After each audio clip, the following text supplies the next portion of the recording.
함께 나눌 하나님 말씀은 갈라디아서 3장 5절에서 9절입니다. 함께 읽겠습니다. 너희에게 성령을 주시고 너희 가운데서 능력을 행하시는 이의 일이 율법의 행에서냐 혹은 듣고 믿음에서냐. 아브라함이 삼임을 믿음에 그것을 그에게 의로 정하셨다 함과 같으니라. 그러므로 믿음으로 말미암은 자들은 아브라함의 자손인 줄 알지어다. 또 하나님이 이방을 믿음으로 말미암아 의로 정하실 것을 성경이 미리 알고 먼저 아브라함에게 복음을 전하되 모든 이방인이 너로 말미암아 복을 받으리라 하였느니라. 그러므로 믿음으로 말미암은 자는 믿음이 있는 아브라함과 함께 복을 받느니라. 아멘. 하나님께서 아브라함에게 전해주신 것은 복음입니다. 율법이 아니라 복음이고 나중에 모세를 통하여 주신 것이 율법이죠. 그래서 아브라함의 후손이라고 하지 우리 보고 모세의 후손이라고 하지 않습니다. 모세의 후손이라는 말은 성경에 나오지도 않지만 그 율법적으로 반응하는 유대인들이 아마 그쪽이 될 것 같고, 그 유대인들은 자기가 아브라함의 후손이라고 하지만 하나님의 아브라함을 복음으로 불렀다고 생각을 잘 안 하는 거예요. 율법 세계에 살고 있는데 많은 그리스도인들이 여전히 종교 가운데 살고 있기도 합니다. 그러나 성경에 밝히 말하기를 아브라함에게 복음을 주셨다고 분명히 말씀하셨고, 복음에 대한 반응이 믿음입니다. 율법에 대한 반응은 순종이에요. 시키는 대로 해야 되고 거기에 대한 어떤 약속이나 어떤 보상 없이 그것이 율법이고, 그럴 때에 지켜야 된다. 그래서 무조건적으로 맹목적으로 지킨다. 이것이 순종입니다. 종교는 순종을 요구하고 맹목이 돼버려서 이 종교가 잘못된 것을 얘기하면 굉장히 위험하게 되죠. 그러나 복음은 나에게 복될 뿐만 아니라 나를 통하여 세상에 복된 소식이 바로 복음이고, 아브라함에 계신 축복이 복음입니다. 세상 모든 민족이 너로 말미암아 복을 받을 것이다. 그 복음이 그리스도에게 성취가 되었고, 복음에 대해서 요구되는 반응은 믿음입니다. 그래서 우리는 믿음으로 사는 의인들인데 이미 의인이 되었고, 의인은 믿음으로 삽니다. 의인이 율법으로 살 수가 없어요. 왜냐하면 율법의 기준으로는 의인이 이미 의인이 아니게 됩니다. 율법을 만족시키면서 사는 사람이 불가능하기 때문에 의인이라고 알고 있었는데 율법의 잣대로 보면은 이것도 틀렸고 저것도 틀렸고 다 틀린 게 되죠. 그래서 의인은 율법으로 사는 것이 아니라 율법을 지키고 행함으로 사는 것이 아니라 믿음으로 사는 것입니다. 그래서 믿을 수 있는가가 문제인 것이지 하나님이 나를 도와주겠는가의 문제가 아닙니다. 종교는 늘 하나님을 움직이고 싶어 해요. 그래서 하나님 도와주세요. 하나님 역사해 주세요. 하나님이 이렇게 해주세요. 라는 식으로 접근을 하는데, 하나님은 나의 정성이나 또는 나의 어떤 선함으로 인해서 움직이시는 분이 아니라 하나님은 계획대로 움직이실 것인데 내게 그 키를 맡겨주셨고 그 키를 믿음이라고 부릅니다. 하나님은 복음을, 하나님의 약속을, 하나님의 축복을 말씀의 형태로 이미 우리에게 주셨고, 그것을 믿음으로 우리가 취할 때에 결국 행동으로 나오겠죠. 그 믿음으로 취할 때에 그것은 우리 것이 되는 것입니다. 그래서 하나님이 주실 것인가 라는 그런 관점이 아니라 내가 믿을 수 있겠는가, 내가 믿어야 되겠는데 라는 관점으로 들어가야지, 하나님이 도와줄까, 이게 될까 안 될까, 키는 어디 있냐면 내가 믿을 수 있는가에 달려 있고요. 믿기만 하면 그 다음에 문제는 없습니다. 그래서 이미 하나님이 주셨는데 나는 아직 못 받은 거예요. already 그러나 not yet. 이미 주셨다고 했는데 나는 없는 것 같고, 아브라함의 예가 대표적인데 아브라함에게 가나안 땅을 주신 시점은 그가 아직 갈대아 우르에 있을 때입니다. 가나안 땅에 도착했을 때 주신 것이 아니라 이미 주셨는데 아브라함이 가나안 땅에 가야 자기 것이 되는 것이고, 하나님은 아브라함에게 이미 아들을 주기로 약속하셨고 이미 준 것입니다. 그리고 그 아들로 인하여 큰 민족을 이루겠다고 말씀하실 때 이미 그것을 주셨는데, 아브라함 입장에서 보면 아직 25년 동안 아들을 못 가진 것처럼 느껴지는 거죠. 그래서 어떻게 됩니까? 이스마엘을 낳게 됩니다. 지금도 이스마엘의 씨앗들, 이스마엘의 후손들이 이슬람 세력이 되어서 여전히 세상을 굉장히 어지럽게 하는데, 믿음이 아닌 것들은 결국은 좋아 보이고 또 뭐 제2안 또는 플랜 B 또는 뭐 차선책 이런 것들이 좋아 보이긴 하지만 결국은 좋지 않습니다. 하나님께서 주신 최고의 약속에 비하면 다른 것들은 좋지 않을 뿐만 아니라 나쁜 것이 되어버리죠. 우리의 접근법은 달라고 하는 것이 아니라 받은 것을 내가 어떻게 잘 활용할 것인가, 받은 것을 취하여 내 것으로 삼고 내 것으로 사용할 것인가에 달려 있습니다. 우리 식당에서 주문해서 먹는 게 아니라 뷔페와 같이 하나님이 이미 다 차려 놓으셨고 숟가락과 접시를 가지고 내가 푸는 것은 내게 달려 있는 것입니다. 달라고 하는 기도가 아니라 이제는 내가 주신 것을 내가 믿음으로 취하는 쪽으로 접근을 해야 되고요. 그래서 많은 교회들과 우리 주로 뭐 AFC라고 표현하는 그리스도의 대사들 교회에 처음 와서 사람들이 반응하는 게 뭐냐면 기도가 다르다. 여기는 전에는 다 달라고만 그랬는데 여기는 다 주셨다고 믿고 기도한다 라는 얘기를 많이 합니다. 그리고 제가 새가족반 교육을 해보면 대부분 기도를 할 때 뭐 주세요 라는 기도를 계속 합니다. 그러고 나서 교육을 받고 나면 무엇을 주셔서 감사합니다. 이렇게 습관적으로 주시옵소서 하다가 그렇게 하면 안 된다고 배우는 거죠. 그런 과정을 거쳐서 이미 주셨구나. 그러므로 주셔서 감사합니다 라는 것이 이제 자연스럽게 여겨집니다. 그래서 믿기 위해서는 이제 우리가 선택을 해야 되는데, 믿는 것은 그냥 단순한 선택입니다. 안 믿어지는데 어떻게 해요? 라고 얘기하거든요, 사람들이. 미안하지만, 그냥 선택하는 것입니다. 믿어지고 안 믿어지고, 선택하는 겁니다. 믿음은 믿어져야 믿어지는 게 아니라 내가 믿기로 결정하는 것입니다. 그리고 선택하는 것이죠. 여러분 이제 계약을 해보면, 특히 월세나 전세나 특히 집을 매매 계약 같은 걸 해보면 믿어지긴 하는데 덜 믿어지죠. 100% 그 사람을 믿어서도 안 되고 믿을 수도 없습니다.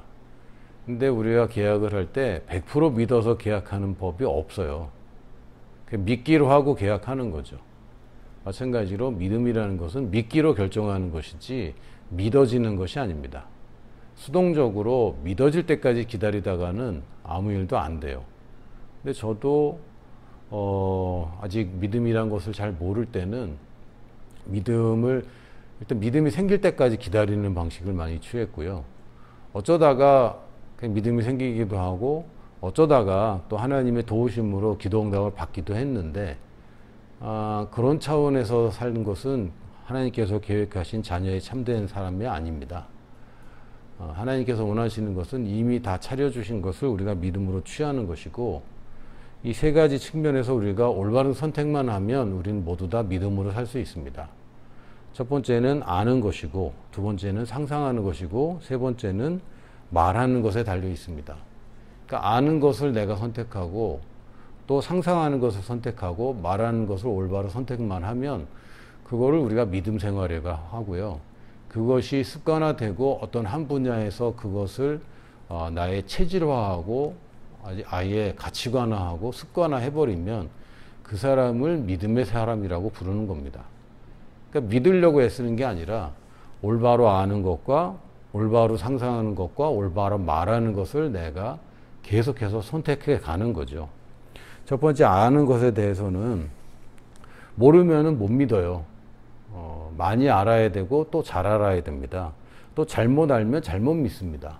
안타깝게도 저도 굉장히 보수적인 교회를 몇 년 다녔고 청소년 시기를 다 보수적인 교회에서 보냈기 때문에 그때의 저의 그 기도나 또는 하나님에 대한 기대나 또 나의 신앙생활을 보면 근데 어쩔 수가 없어요. 그렇게 배웠기 때문에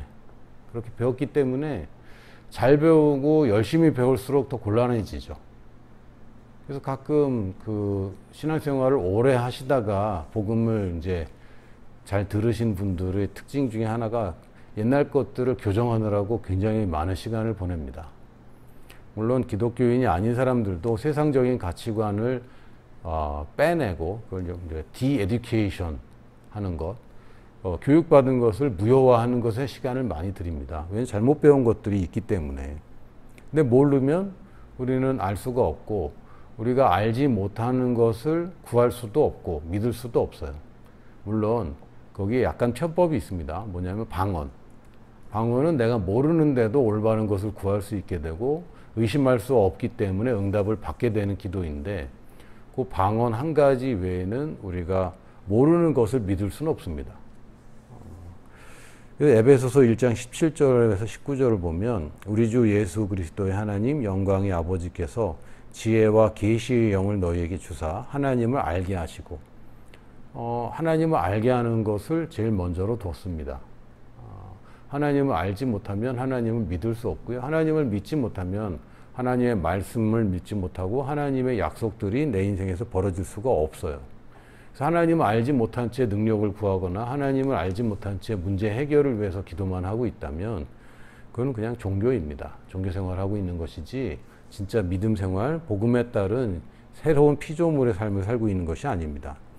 그래서 바울이 에베소 교회를 위해 기도하기를 너희 마음의 눈이 밝히사 그의 부르심의 소망이 무엇이며 성도 안에서 그의 기업의 영광의 풍성함이 무엇이며 그의 힘의 위력으로 역사하심을 따라 믿는 우리에게 베푸신 능력의 지극히 크심이 어떠한 것을 너희로 알게 하시기를 구하노라. 그러니까 우리가 아는 것은 굉장히 중요합니다. 제대로 알아야 되는데 우리가 알아야 될 거 굉장히 많습니다.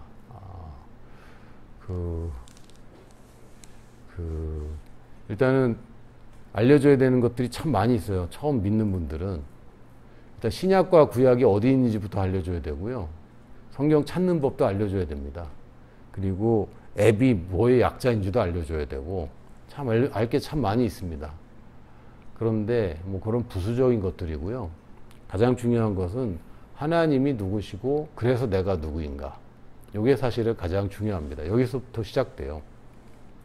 하나님을 무서운 사람, 무서운 신이라고 알고 있다면 이 사람은 계속해서 하나님을 두려워하고 자녀로서의 인생을 살지 못합니다.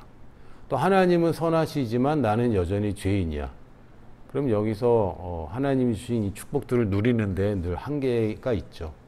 하나님의 위대한 종으로 살 수 있을지는 모르지만 사랑받는 아들로 살기는 어렵습니다.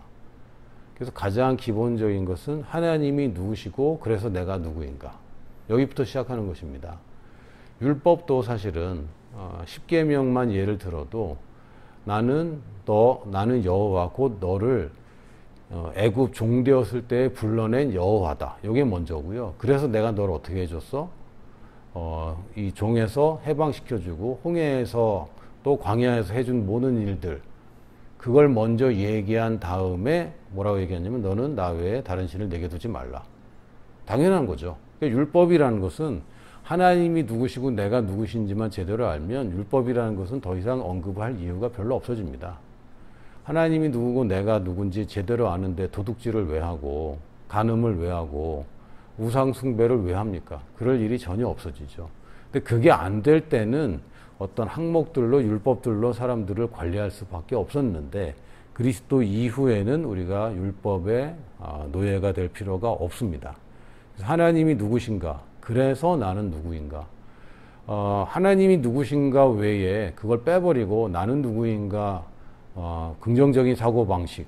그래서 자꾸 말하게 하고 너는 성공할 수밖에 없어. 이런 성공 방식들이 시중에 이제 책이나 여러 가지 강연들로 많이 나오는데 그건 이제 이 복음을 카피한 것이긴 한데 부분적인 카피일 뿐입니다. 그럼에도 효과가 꽤 있어요. 그러나 올바른 복음은 하나님이 누구시고 하나님이 얼마나 좋은 분이고 하나님이 얼마나 능력이 있는 분이고 하나님께서 나에게 주신 이 부르심을 완수했을 때 그 소망이 무엇인지를 알고 하나님이 물려주신 이 유업에 이 유산의 영광이 얼마나 풍성한지 그 능력이 지극히 크심이 얼마나 큰지 그걸 알게 되는 것. 그것이 나를 통해서 나라는 한 사람이 이 지구상에 잠깐 있다 가는 이 사람이 이 시대에 이 시기에 이 장소에서 이 인생에서 나라는 사람을 통해서 하나님이 하실 일들 이것을 올바로 아는 것이 굉장히 중요합니다. 그래서 하나님이 누구시고 내가 누구인가 그게 모든 것을 포괄하긴 하는데 좀 더 구체적으로 들어가면 하나님께서 나에게 무엇을 주셨는가 이거를 모르면 구할 수가 없어요. 이게 뭐고 하나님이 나한테 주신 것을 알지 못한다면 내가 그걸 믿음으로 내 것을 취할 수가 없습니다. 그리고 내가 이미 가진 것을 망각하고 있다면 그걸 사용할 수가 없죠. 가끔 그럴 때 있습니다. 없는 줄 알고 또 사는 경우도 있죠. 그럴 때 있습니까? 그래서 막 2개, 3개가 되기도 하고 그런 경우가 있어요. 최근에도 예전에 런투기브에서 드론을 샀더라고요. 그 드론이 있었는데 그게 커미션 건 줄 알았거든. 근데 나중에 이 영수증을 보니까 어카운트를 보니까 장부를 보니까 이게 런투기브에서 산 거더라고요. 그래서 찾아왔죠. 내 건지 모르고 그냥 있는 건 알았어. 근데 내 건지는 몰랐어요. 근데 마찬가지입니다. 성경에서 아브라함의 것이라는 건 알겠어. 근데 그게 내 것이라는 걸 모르면 그 사용할 수가 없어요. 남에게 줄 수도 없고 활용할 수도 없습니다. 그리고 하나님의 뜻과 나의 부르심을 알지 못한다면 빨리 갈수록 엉뚱한 길로 가고 뭘 해도 이것은 하나님 뜻과 어긋난 게 돼버리죠. 그러니까 하나님 뜻과 상관없는 데 가서 하나님의 뜻을 구하고 있다면, 그리고 내가 가는 길이 잘 되기를 바라고 있다면 그건 되게 이상한 그림을 그리는 거예요. 결국 하나님이 누구시고 내가 누구인지 거기에 또 모순이 생겨버립니다. 내가 하나님의 자리로 가버린 게 돼버려서. 그래서 하나님의 뜻, 이 전 역사, 모든 인류의 역사를 통틀어서 하나님의 뜻, 시대와 상관없는 하나님의 뜻, 결국 역사의 주인이신 예수 그리스도를 통하여 이루실 하나님의 위협, 하나님의 계획, 그것과 상관없는 나의 부르심은 없습니다. 그런데 이 시대에 이곳에서 나라는 인생을 통한 하나님의 부르심이 분명히 있고요. 하나님의 부르심이 있는 그곳에 당연히 따라오는 것이 성공이고 당연히 따라오는 것이 성취와 또한 행복입니다. 만족감이 거기 있어요. 그래서 제일 먼저 알아야 되는 것은 하나님이 누구시고 내가 누구이고 하나님이 나한테 무엇을 주셨고 그래서 나는 무엇을 가지고 있는가, 하나님이 뭘 원하시고 나는 어떤 부르심을 갖고 있는가, 이걸 아는 것이 믿음의 기초입니다. 마치 믿음이 이런 것과 상관없이 믿음으로 말하고 그냥 믿음으로 말했더니 말대로 된다. 이거는 그냥 활용 단계인데 기초 없이 이렇게 한다면 내가 믿음으로 돈을 벌고 믿음으로 성공하고 믿음으로 자녀가 대학에 가고 믿음으로 치유받고 할지라도 만약에 천국에 가면 하나님 앞에서 무슨 얘기를 하겠어요? 저는 치유 많이 받았습니다. 근데 그러나 하나님의 뜻과 상관없는 삶을 살았잖아요. 남겨놓은 달란트가 하나님이 원하는 달란트가 아니잖아요. 그래서 이것은 복음의 본질이 아닙니다. 그래서 헬스 앤 웰스 복음이라고 자꾸 욕을 먹게 되는데 왜 그렇습니까? 잘 모르고 그냥 믿음을 적용하는 것만, 거기에 유혹이 많이 되거든요. 그래서 어떻게 하면 돈 벌 수 있어? 그래서 어떻게 하면 병 나을 수 있어? 라는 방법적인 것에 치우치다 보면 이게 자칫 잘못하면 기복신앙이 돼버립니다. 그러나 진짜 믿음 생활은 하나님과 나와의 관계가 정립되는 것, 그것을 아는 것에서 시작됩니다. 이걸 바로 알면 바로 알수록 우리가 생각하는 것, 다시 얘기하면 상상하는 것이 무리가 없어지고 잘못된 상상을 하기가 어려워지죠. 왜? 내가 이미 알고 있기 때문에. 내가 저 사람을 싫어하고 미워해서 저 사람 차로 그냥 들이받는 상상, 그런 거 안 하게 되죠. 지금 이 말을 하면서 되게 불편하거든요. 그런 거는 하나님이 절대 원하는 게 아니고 거듭난 나도 그걸 원할 수가 없기 때문에 그런 상상을 꿈꾸는 것 자체가 불편해집니다. 가늠하는 상상, 그런 것이 점점 불편해집니다. 왜? 하나님의 뜻도 아니고 내 뜻도 아니거든요.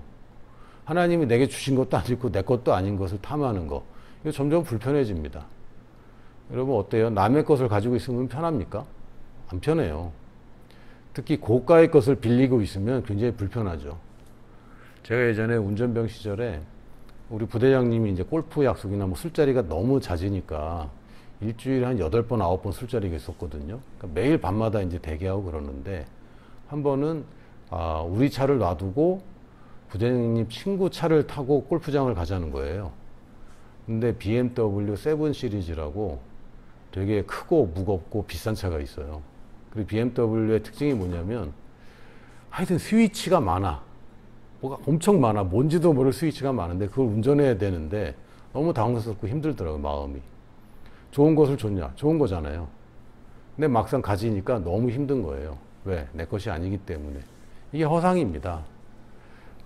좋은 집 보면 저거 살고 싶고 좋은 차 보면 타고 싶고, 근데 내 것이 아닌 것은 되게 불편하고 부담스럽고 문제가 생기면 굉장히 심각해져요. 그래서 하나님이 내게 주셔서 내가 지금 가지고 있는 것을 알지 못한 채 엉뚱한 것을 구한다면 그건 줘도 사실은 문제가 생깁니다. 우리가 감당할 수 없는 부유함이나 감당할 수 없는 영향력을 먼저 갖게 되면 그건 내 것이 아니기 때문에 되게 힘들어져요. 근데 이 기복신앙 쪽으로 가면은 자꾸 뭔가 구해서 받아내고 또는 믿음으로 취한다고 하지만 사실은 헬스 앤 웰스 복음이라는 그 나쁜 이야기를 아니라고 할 수가 없게 되는 거죠.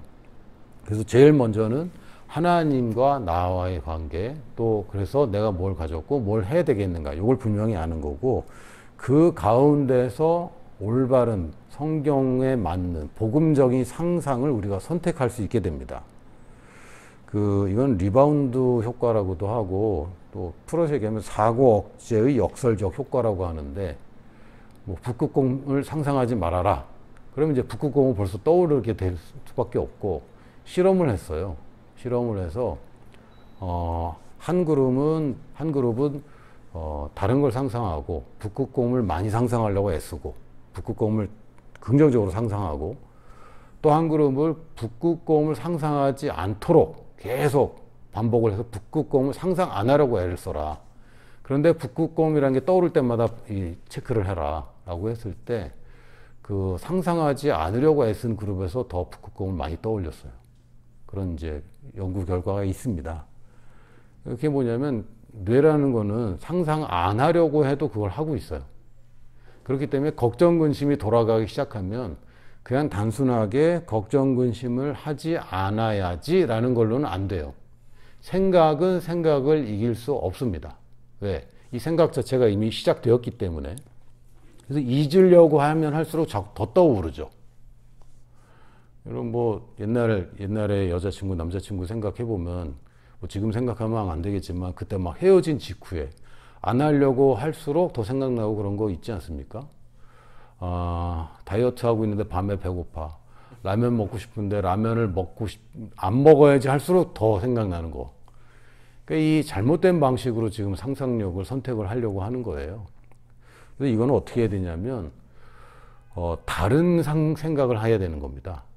그러니까 북극곰이 아닌 다른 곰을 자꾸 떠올려야 북극곰 생각이 안 나는 거지, 북극곰 자체를 막으려고 해서는 안 되고요. 이걸 뇌의 가소성 원리라고 하는데, 뇌가 연결이 되어버리면 이제는 그 뇌가 어떤 단어나 어떤 상황에서 다른 단어나 다른 상황, 다른 기억을 떠올리는 게 그냥 자동적으로 가버려요. 그쪽으로 구부려져 버리기 때문에. 그래서 이거는 내 뉴런 구조가 미래라는 단어가 떠올랐을 때 긍정적인 것이냐 부정적인 것이냐, 이건 이미 연결이 다 되어 있습니다. 이미 어느 정도 강도로 되어 있는지는 사람마다 다르지만, 그렇기 때문에 미래를 생각할 때마다 부정적으로 가버릴 수밖에 없어요. 이걸 바꾸지 않는 한 선택의 자유가 없는 거예요. 내가 이 가소성, 이 프레임을 바꾸기 전까지는 이 선택을 할 수가 없습니다. 그래서 우리가 선택하는 것은 프레임을 바꾸는 선택을 하는 것이고, 내가 연습으로 또 훈련으로 무엇을 생각할까를 선택해야 되는데, 그때 가장 좋은 것이 듣는 것을 선택하는 것입니다. 물론 이제 성경 시대에는 성경이 없었고, 이런 이야기에도 성경 시대에는 성경이 없었어요. 씌어지고 있는 도중이었고, 그러니까 이게 뭐 성경을 읽어라 라는 이야기는 없고, 단지 편지를 돌려보던 시절이었기 때문에 주로 듣는 것에 집중이 되어 있고요. 그 당시 문명이 많았기 때문에 성경을 많이 읽어라 라는 말은 사실은 별로 없습니다. 그래서 이제 성경 읽으라는 말은 별로 없고 듣는 얘기가 많이 되어 있는데, 원리는 비슷합니다. 우리가 집중해서 뭘 들으면 다른 생각을 할 수가 없고요. 그 듣는 것이 나의 생각이 됩니다. 그리고 그냥 반복적으로 듣는 거 말고 내가 귀 기울여 들으면 들을수록 그것이 내 것이 됩니다. 아이들 보면은 하여튼 아빠 말이나 엄마 말을 너무 오랫동안 들었기 때문에 그 얘기를 하는 거죠. 제가 볼 때는 저희 집에 네 아이 중에 큰아들은 거의 저한테 세뇌가 좀 돼 있어요. 그래서 말투라든지 심지어는 목소리까지 카피가 돼 있어서, 물론 집에 있을 때는 그런 소리 안 하는데 밖에 나가서 이제 교회에서 말씀을 나누거나 할 때는 꼭 조슈아 목사님 하는 얘기 같은 그런 얘기만 한다, 이런 평을 듣거든요. 그리고 사고방식 같은 경우는 아마 셋째 딸이 아마 사고방식이 저랑 좀 많이 비슷한 것 같아요. 대화를 많이 하고 그런 얘기를 많이 하기 때문에.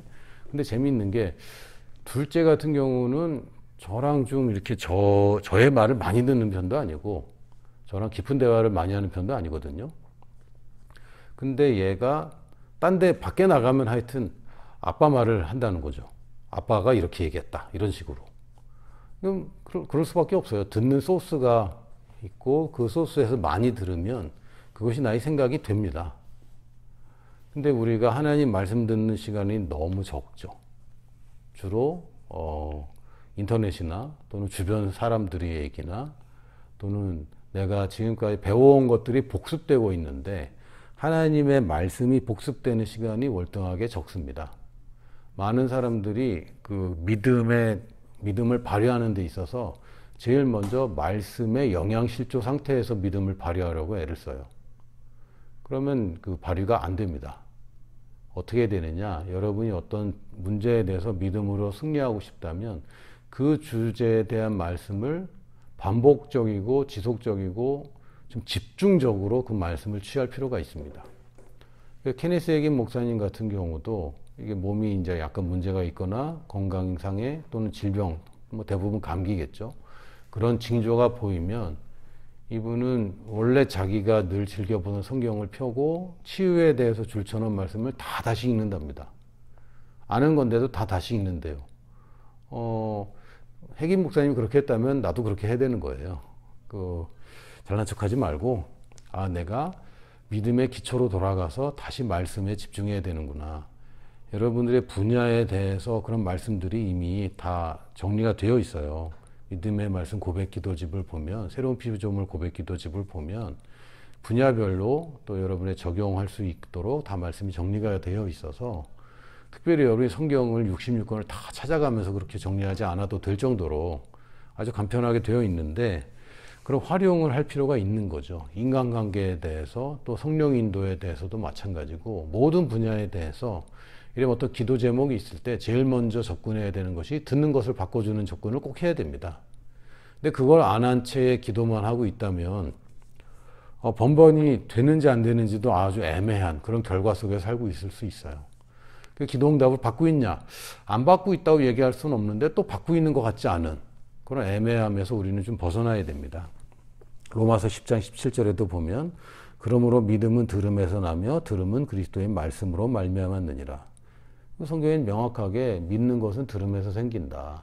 그래서 우리는 믿음이 없어요. 어떻게 하면 믿음이 생길까요? 많이 들으세요. 그리고 여러분이 원하는 것을 들으세요. 올바른 것을 들으세요. 들으면 그것을 생각하게 됩니다. 무조건 그렇게 되어 있어요. 뇌는. 들으면 생각하게 되어 있어서 올바른 선택을 한다, 올바른 생각을 선택한다는 얘기는 이미 생각이 날 때에 그것을 이기고 건전한 생각으로 바꾸려고 노력하는 것이 아니라 그럴 때는 듣는 것을 바꿔주는 것밖에 없습니다. 저희 암흑기가 있어요. 흑역사가 있는데 제가 대학원 다니다가 대학원 다니는 게 너무 싫어졌고 공부하는 것이 너무 싫어졌고 이런 얘기 또 들으면 안 되는데 어쨌든 그랬단 말이죠.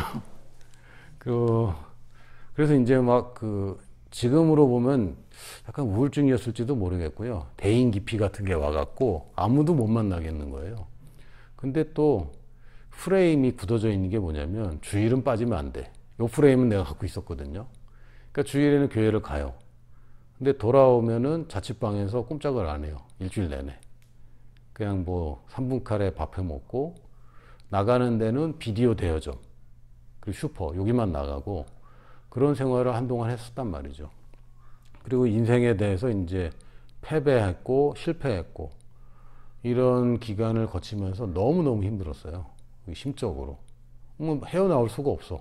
내가 나가야 되는 것도 알고 사실은 저기까지만 되면 된다는 건 알겠는데 그게 참 힘들더라고요.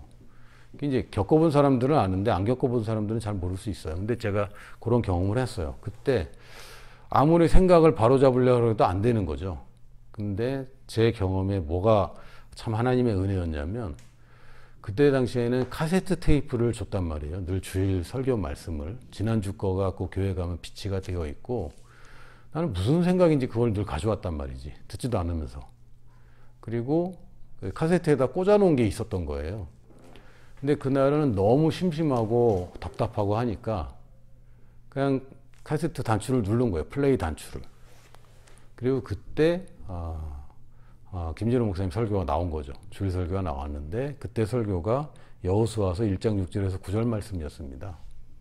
두려워 말고 담대하라. 강하고 담대하라. 내가 너와 함께 하겠다. 그럼 맨날 들은 얘기고 그 테이프는 이미 내가 들은 설교 아닙니까?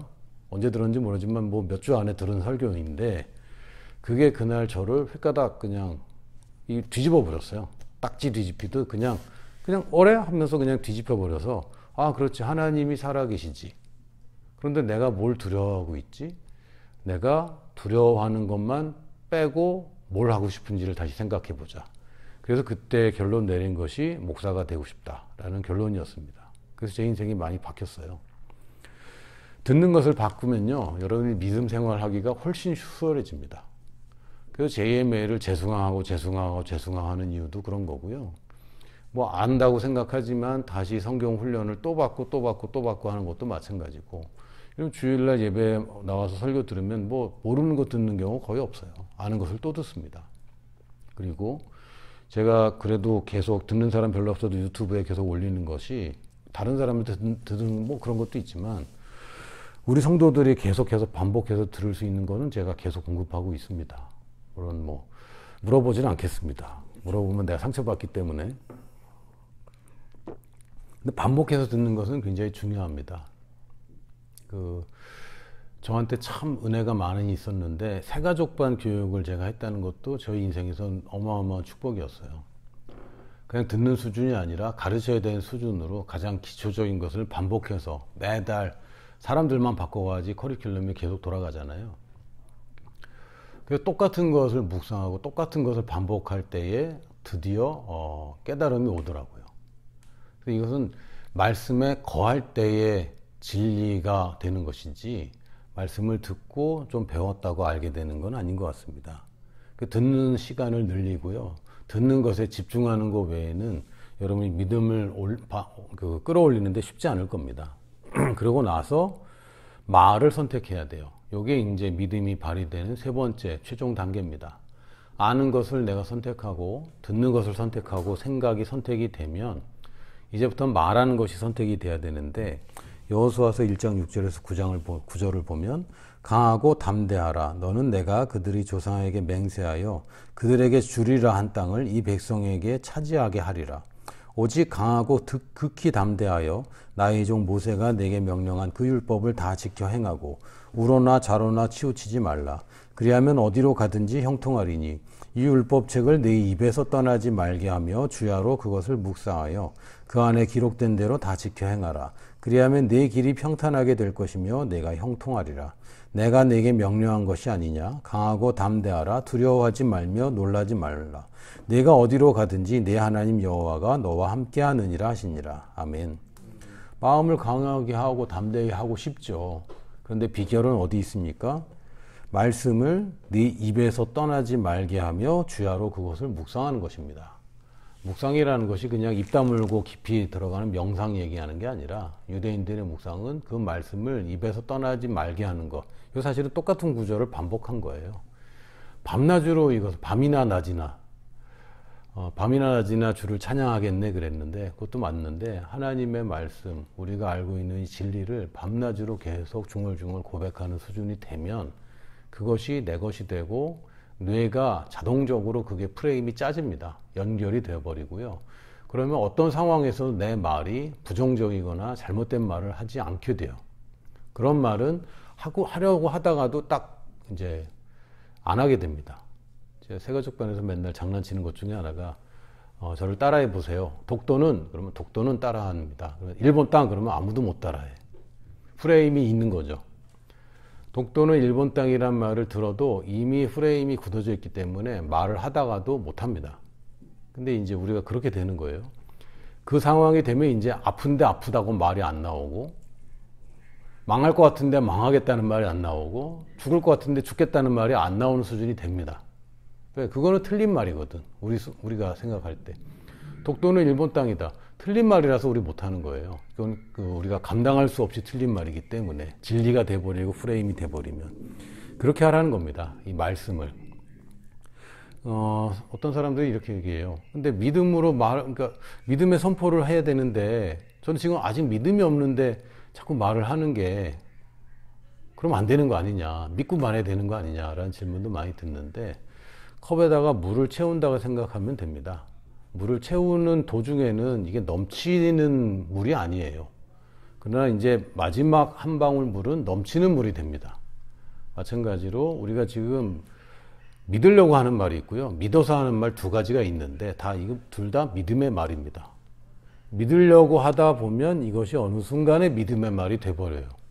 그러니까 그걸 하는 것이지 그냥 안 믿어지는데 앵무새처럼 말하겠다는 것도 아니고 또는 그냥 믿음의 말을 하기까지 입 다물고 있어라 라는 얘기도 아닙니다.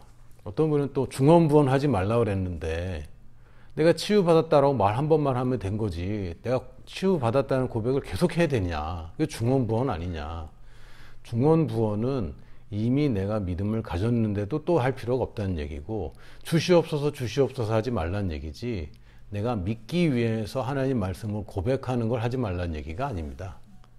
그래서 중언부언 하라는 얘기예요. 사실은 우리의 고백은, 말씀을 고백하는 것은 반복적으로 지속해서 하는 겁니다. 그리고 할 때 그냥 다다다다 앵무새처럼 읽어서 하라는 얘기가 아닙니다. 뭐 그렇게 해도 안 하는 것보단 좋겠지만 효과적인 것은 내 뇌가 활용되면서 하는 겁니다. 그래야 내 뇌에 자리 잡거든요. 물론 그냥 하더라도 효과는 있지만 제대로 하는 거고요. 그러기에는 여러분이 에너지가 쓰입니다. 공부하고 뭔가 외우는 거 굉장히 쉽지 않은 거거든요. 뇌가 굉장히 많이 애를 쓰는 것인데 여기서도 애를 써야 됩니다. 믿음으로 살려고 하는 것은 단지 내가 새벽에 일어나 새벽 기도를 잘하는 거 그런 게 아니라 어쨌든 시간을 내고 공간을 확보해서 내가 말씀을 고백하는 것을 고수해야 됩니다. 하기 싫을 때도 해야 되고요. 하고 싶을 때는 별로 있지 않을 거예요. 하기 싫고 몸이 건조한 그때도 이것을 해내는 거죠. 그렇게 되면 어떻게 됩니까? 행할 수 있는 능력이 증가됩니다. 내가 계속 하다 보면 그것이 그냥 기본이 되어버리고요. 그러면 이제는 하기 싫어도 할 수밖에 없는 그것이 되어버립니다. 저희 아들들이 되게 독특한, 제가 기대하지 않았던 좋은 습관이 있는데 매일 샤워를 2번 하는 거예요.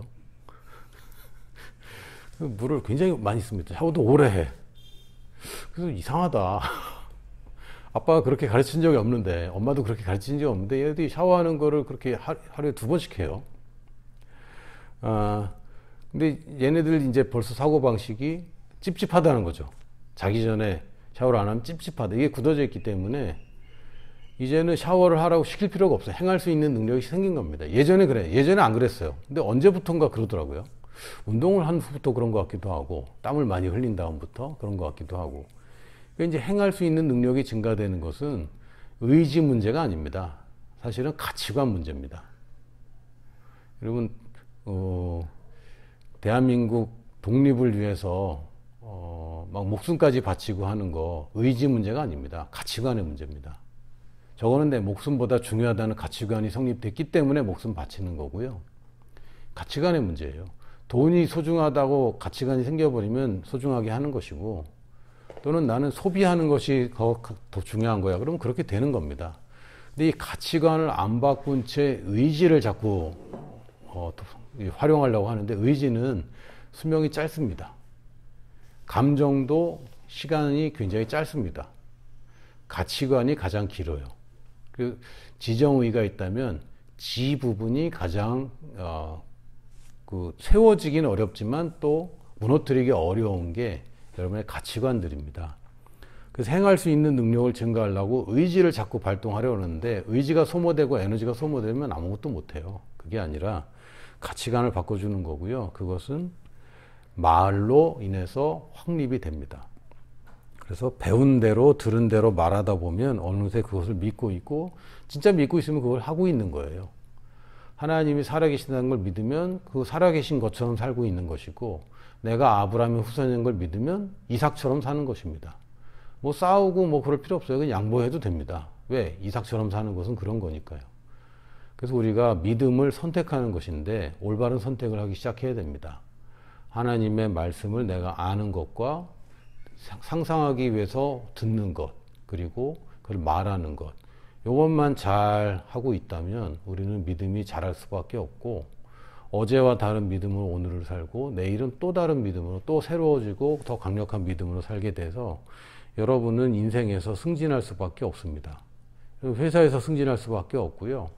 또 여러분이 하고 있는 사업이 확장될 수밖에 없고, 여러분의 영향력이 늘어날 수밖에 없어요. 왜? 믿음으로 사는 사람은 세상이 감동 못하지만 또 세상에서 그 감당 못하는 삶을 살고 싶어하는 사람들이 계속 지켜보고 있거든요. 그러니까 세상이 어렵고 지금 경기가 안 좋고 그걸 우리 믿음을 감당 못합니다. 세상이 우리를 감당 못하는 것이지 우리가 세상을 감당 못하는 게 아니에요. 그래서 믿음으로 살기 위해서 아는 것, 생각하는 것, 다시 얘기하면 듣는 것, 그리고 말하는 것을 우리가 다시 하기로 선택하기를 예수님의 이름으로 축복합니다. 아멘.